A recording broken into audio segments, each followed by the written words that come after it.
नाजरीन अस्सलाम वालेकुम। हमारे चैनल लीडर सियासत को लाइक कीजिए, शेयर कीजिए, सब्सक्राइब कीजिए, बेल आइकन को दबाएं।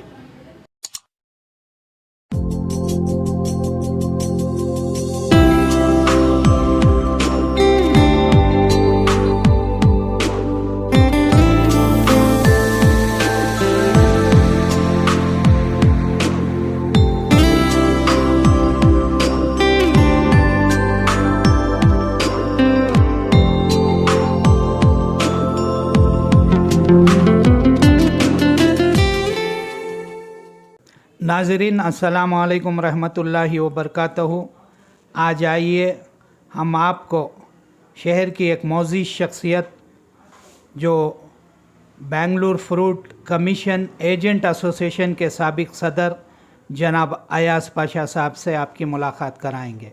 अयाज पाशा साबिक सदर Bengaluru fruit commission agent association के रहने के साथ साथ आप शहर बेंगलुरु की एक मौज़ी शख्सियत हैं।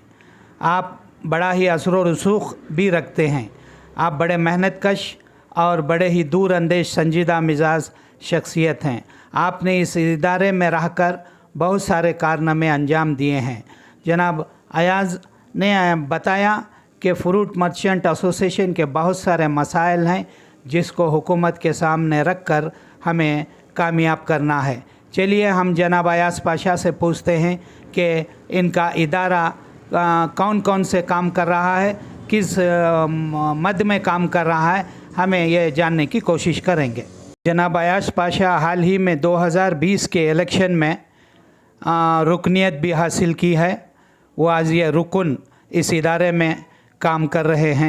सीज़नल आम की मार्केट है हमारे पास, जो एक जगह पूरी ना होने की वजह से आम की मार्केट भी बटी हुई है। जो इस वक्त हिंदुस्तान के सबसे बड़े मार्केटों में से साउथ इंडिया का मार्केट बेंगलोर कहा जाता था। अगर ये मार्केट भी हमें सिंगनगरारा की 42 एकड़ जगह मिलती है तो वहाँ पे अगर सेटअप होता है तो उससे कई ये लोगों की रोज़ी रोटियाँ वहाँ पे चल सकती हैं।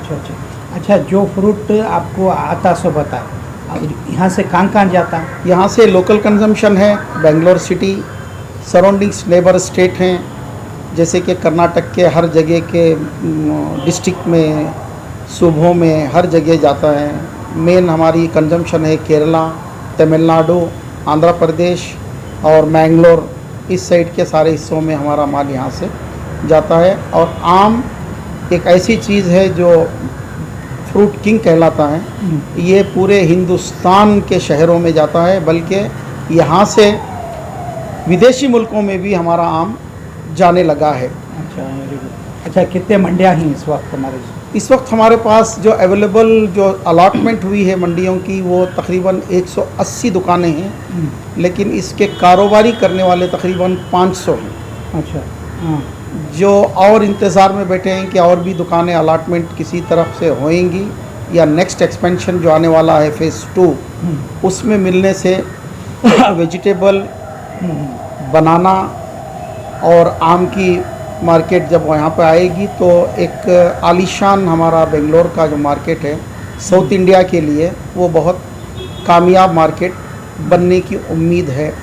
और इस वक्त इंटरनेशनल से बहुत काफ़ी मादात में जो है ना फ्रूट्स जो तकरीबन नए फल हमारे बेंगलोर कर्नाटक में आ रहे हैं, कर्नाटक बेंगलोर में आ रहे हैं।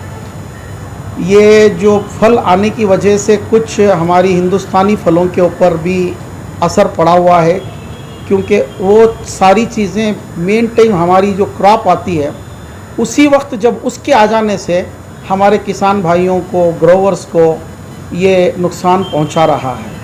अच्छा, ये जो तुम्हारा जो ज़रिए तुम्हारे इदारे के लिए है, माशी ज़रिया क्या?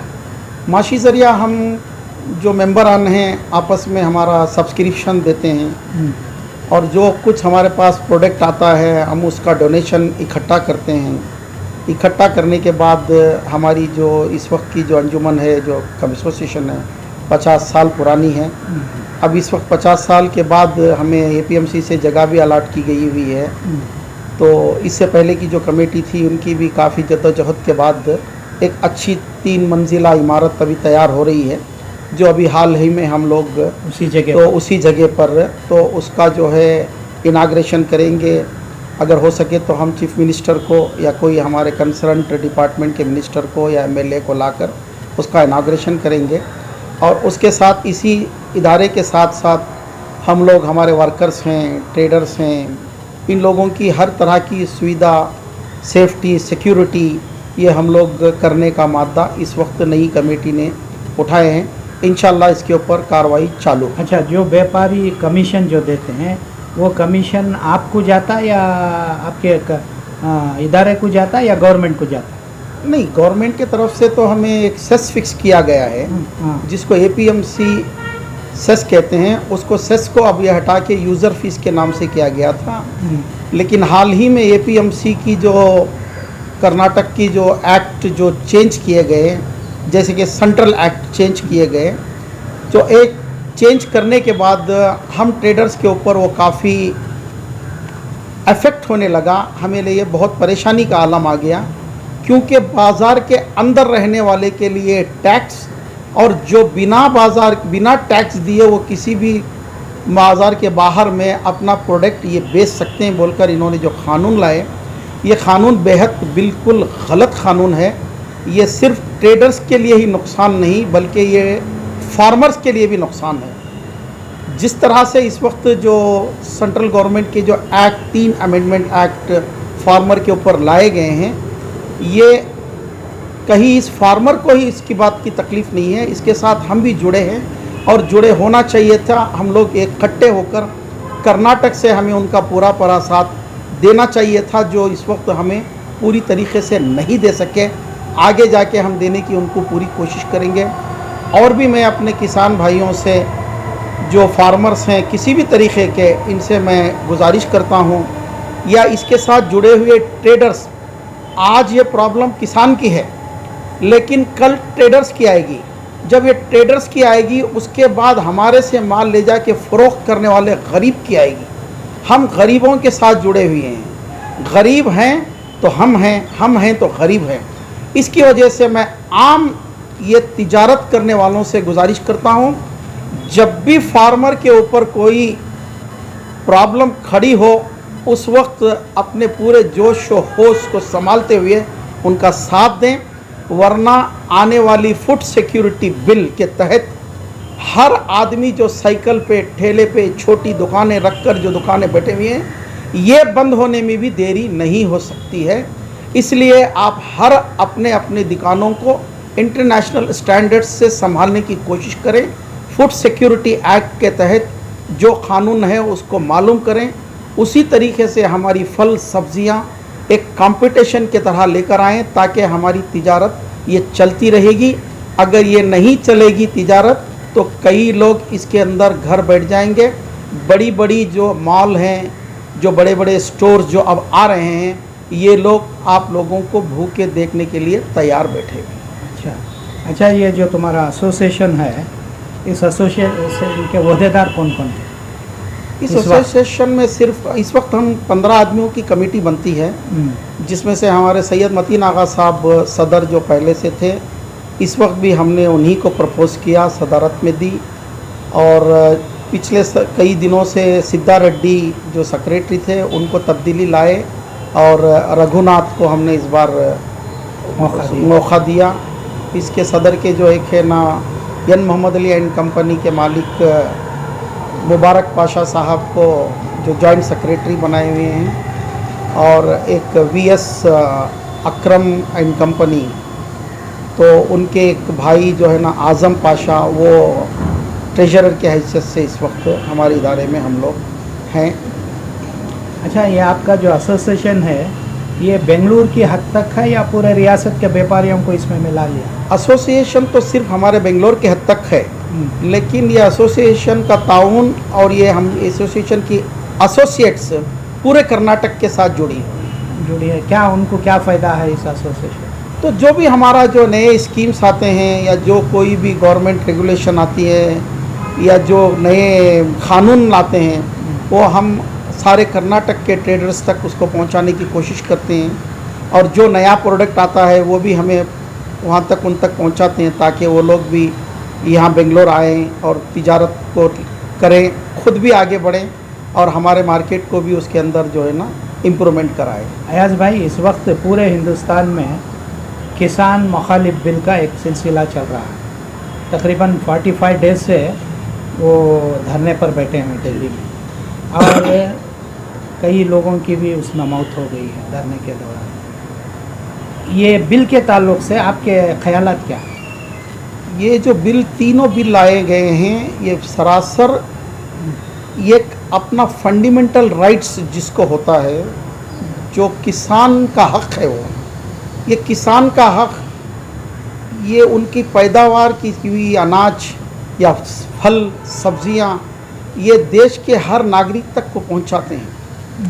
तो ये इतने साल से ये पहुंचाते रहे हैं और आगे भी पहुंचाते रहेंगे। तो इसमें मल्टीनेशनल्स को लाके मिलाने का जो कार्रवाई शुरू किया सरकार ने, ये बिल को जो लेकर आए, मेरे एतबार से ये बिल्कुल गलत हैं। इसमें काफ़ी नुकसान ये सिर्फ किसान का ही नहीं, आज किसान जिस हिसाब से जाकर 45 दिन से पड़ा हुआ है, जैसे कि आज मैंने सुना है कि सुप्रीम कोर्ट में उसको स्टे किया है, तो वो स्टे के तहत ये कितने दिन ये रुका रहेगा मुझे पता नहीं। अगर इसके ऊपर परमानेंट स्टे हो जाए और ये तीनों कानून वापस हो जाए तो शायद हमें सबको रियायत और सुकून मिलेगा।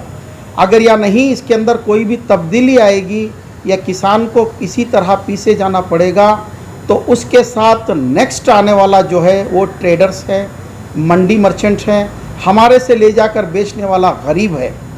जिस तरीके से ये लोग किसान के लोग 45 दिन से पड़े हैं, शायद आने वाले गरीब हिंदुस्तान के हर स्टेट, हर गली कूचे के अंदर मुझे नहीं पता कि कितने कितने दिनों से भूखे बैठना पड़ेगा।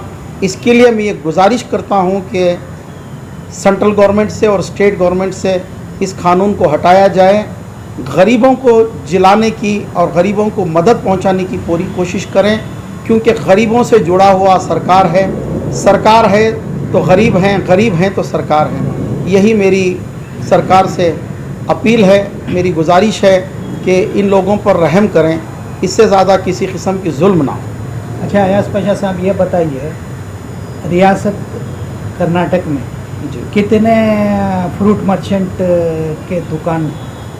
कर्नाटक के अंदर जो सारे अगर फ्रूट मर्चेंट लिया जाए तो छोटे बड़े मिलाकर 5 लाख से ज़्यादा जो है ना रिटेल सेलर्स हैं, जो एक एक दुकान के साथ 10-10 आदमियों का जुड़ा हुआ है। तो आप अंदाज़ा लगा सकते हैं कि 5 लाख दुकानों के साथ 10 को अगर मल्टीपल करेंगे तो ये कितनी तादाद बढ़ सकती है। ये सिर्फ रियासत कर्नाटक की है। कर्नाटक के बाहर इस कदर जो होलसेल ट्रेडर्स में हैं, फार्मर्स हैं, उन लोगों की तादाद तो कई लोगों के साथ जुड़ी हुई है, जिसमें ट्रांसपोर्टर भी शामिल हैं। अच्छा, इनकी फलाह बहबूदी के लिए सरकार के सामने कोई मंसूबा पेश करें? कई मंसूबे सरकार के सामने रखे गए थे, कई तरीके की सब्सिडीज़ मांगी गई थी, जिसमें से मेरी एक अपील थी कि किसान को जो सब्सिडी जिस वक्त मिलनी चाहिए, वो सबसे पहली सब्सिडी ट्रांसपोर्टेशन पे मिलनी चाहिए। जो हर रोज़ डीज़ल के, पेट्रोल के भाव बढ़ने की वजह से उनका एक जगह से दूसरी जगह तक माल पहुंचना बहुत महंगा पड़ रहा है।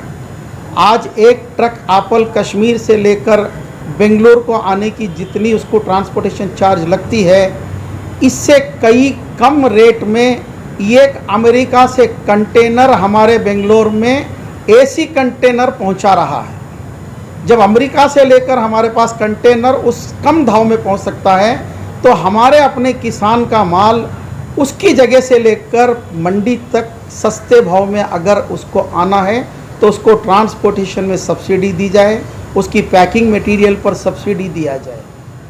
वेरी गुड, ये मेरी अपील है।